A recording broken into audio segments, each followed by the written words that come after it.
I know why I love you guys and I like working with you, because your brand, you guys are committed to producing both production and quality in America, which is a hard thing to do, right? And, you know, it's not some guys putting 80 hours in hand stitching a pair of jeans, but it's two brothers and their crew getting out there and trying to create something that no one else does. There's cheaper ways, there's easier ways, there's faster ways, there's shittier fabric ways.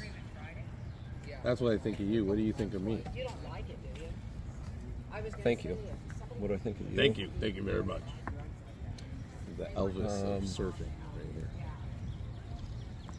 I told someone the other day you had to go to one party. What do they call it? The end of the world party? Oh, yeah. So you die at midnight. Apocalypse? You die at midnight. Yeah. At 11:59 p.m., you better be wearing a Himel jacket.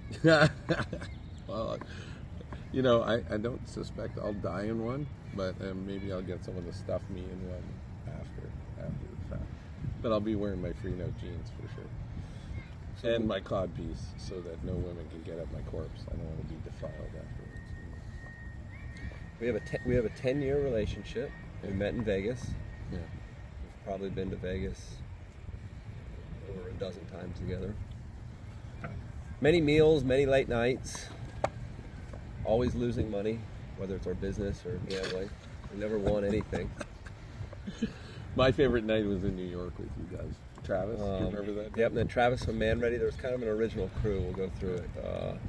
My brother, obviously Matt, myself, I'm Andrew, David Himel, Travis from Man Ready, Who else was there? Andrew from Knickerbocker. Oh, yeah, He was like 18 at the time. he was still 18. And then 10 years later, he's 21, I think. Hey, AJ.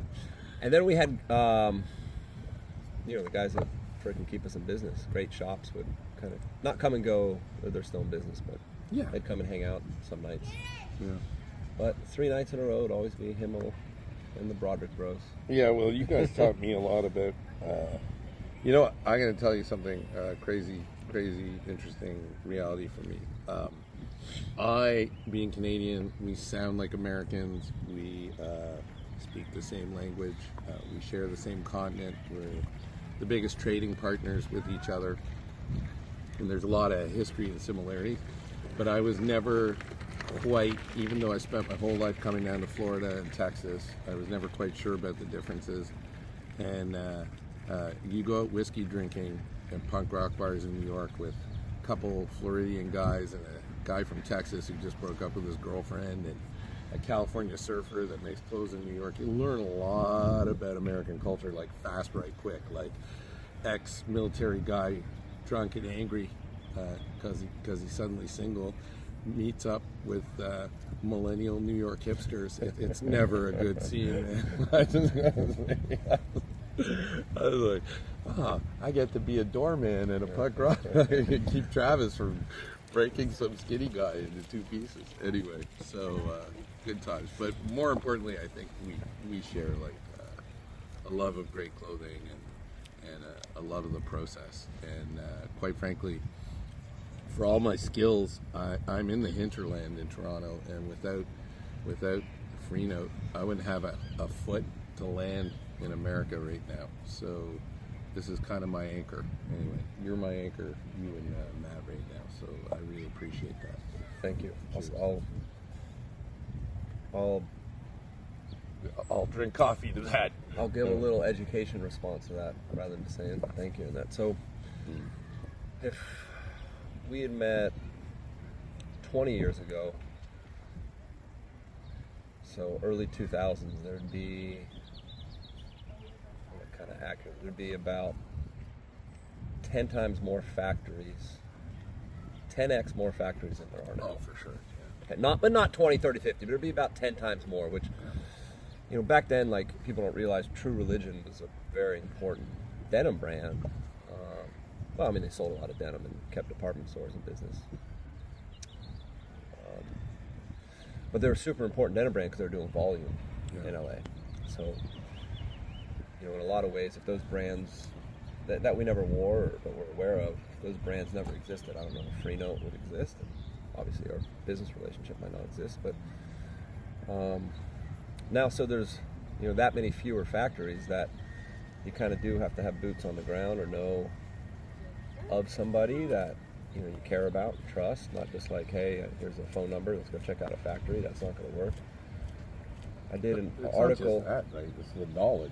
Well, no, the knowledge. In there. The knowledge, but when you get into the factories, you're going to learn the knowledge. It's like you're not born with this knowledge. So, as long as you're like personable and human, you're going to get that knowledge in the factories. But if the factories don't exist, how is it ever going to start, right? It's definitely cart before the horse there. But now there's so fewer factories that as we build product together, it's going to be the finest factories left in LA.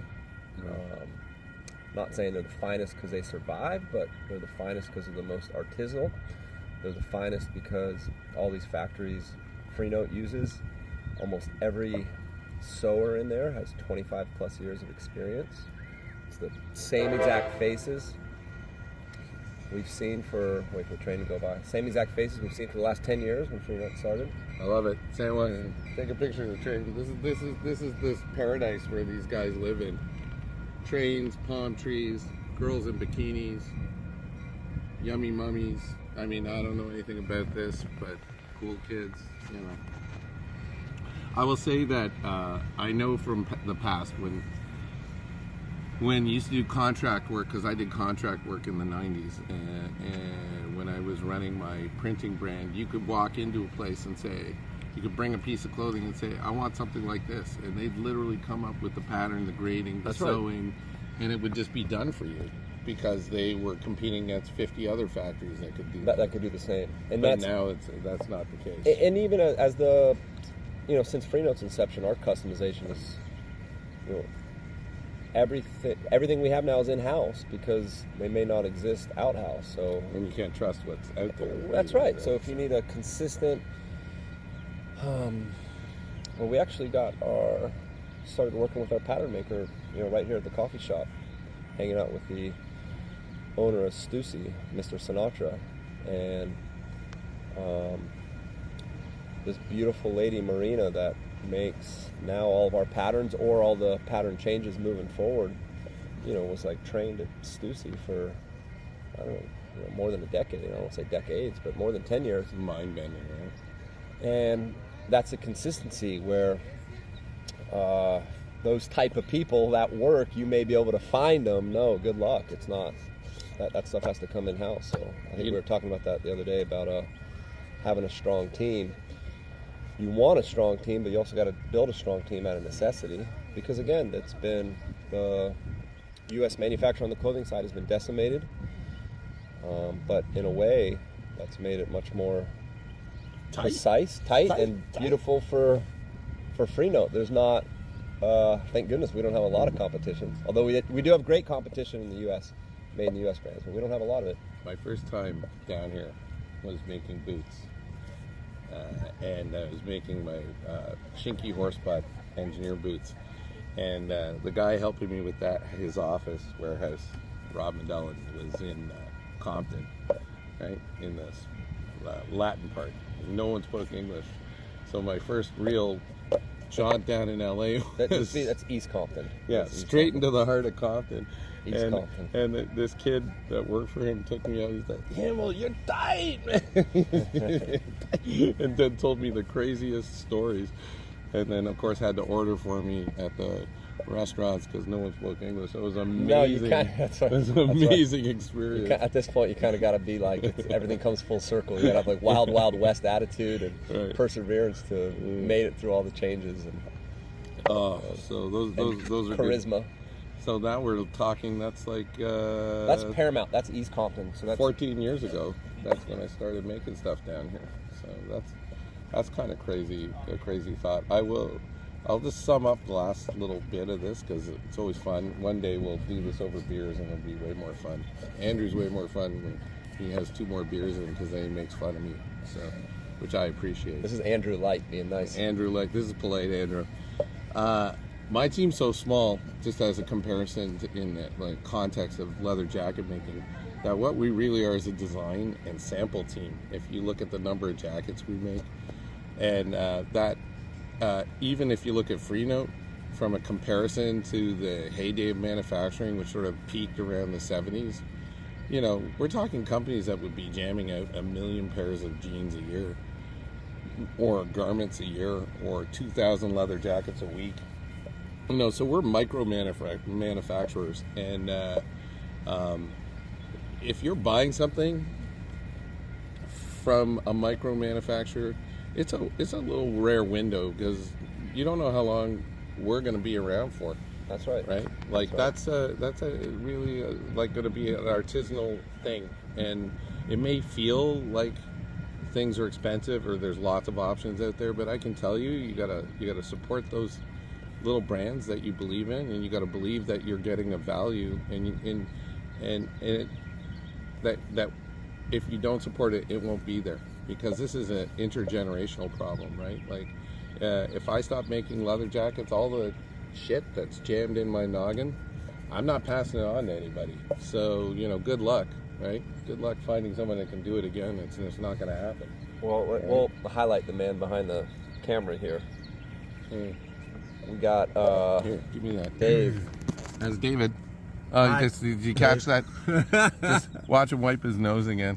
Anyway, yeah, go ahead. Well, here, flip it back around here. Yeah. So we got, let's say we'll do a denim cut. For those out there, we got a Belford cut. They're in vogue right now, the straight leg. We're all wearing them, so they're comfortable, high-waisted. We're making 100 pair of them. Dave, now I'm punching keys behind a desk, but Dave's picking up the fabric, dropping off the fabric to the cutter. Patterns we've worked over the past 9 years, and I would say perfected at this point. I mean, nothing's perfect, but it's close to perfection.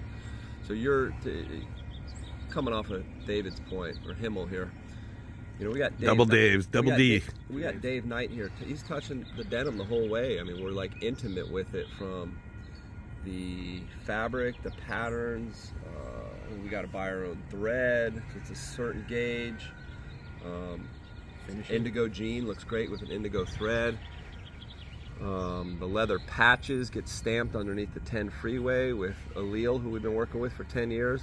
We actually use SB foot for the leather. It's like a boot leather, which looks real Heritage good. tannery. It's a heritage tannery. It is, but it also has a really good hand feel. It's not like a lambskin that's kind of like feels papery, which I like too, but there's a nice thick patch that we get the hides. Of course, we order seconds hides, which just means they have little blemishes on them, because we're not making boots and leather jackets out of them. Getting a little sexy, nice thick leather patch hide. Yeah.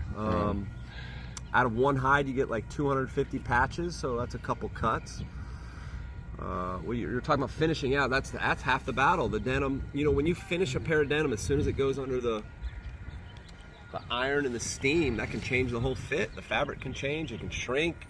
It can get longer. A little, you know, you think, oh, is it sanforized, unsanforized? That's like so far up the stream. There's a million other things that can happen past sanforization. No see-through yoga pants coming from Freenote.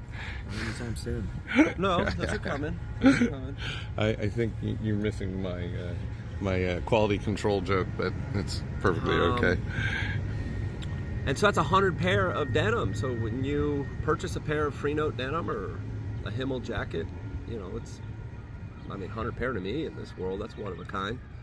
And then that one pair helps make another pair and makes another fit, and you know, we have 4 other fits we can go into, but the 100 pair of denim is a special thing to own one pair. Yeah. You know, I mean, we don't number them, and we're not like, hey, signing them, but you know, that could be next. Cool.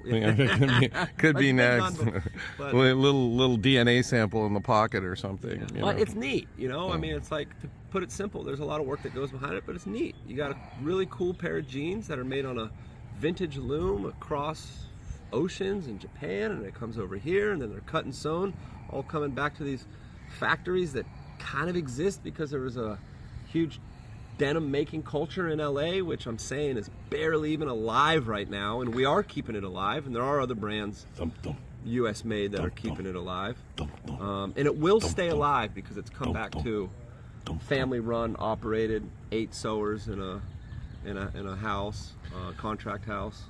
Also, I think that last point, because we're going on, and my poor editor is gonna. No, we cut out. That's the denim section. We're going on to the next section next. All right, we doing some more here. We doing some more because I will point out one more thing, which is, it helps when people say, "Hey, just make me a pair of jeans." It's like, oh. No, it's not that. Like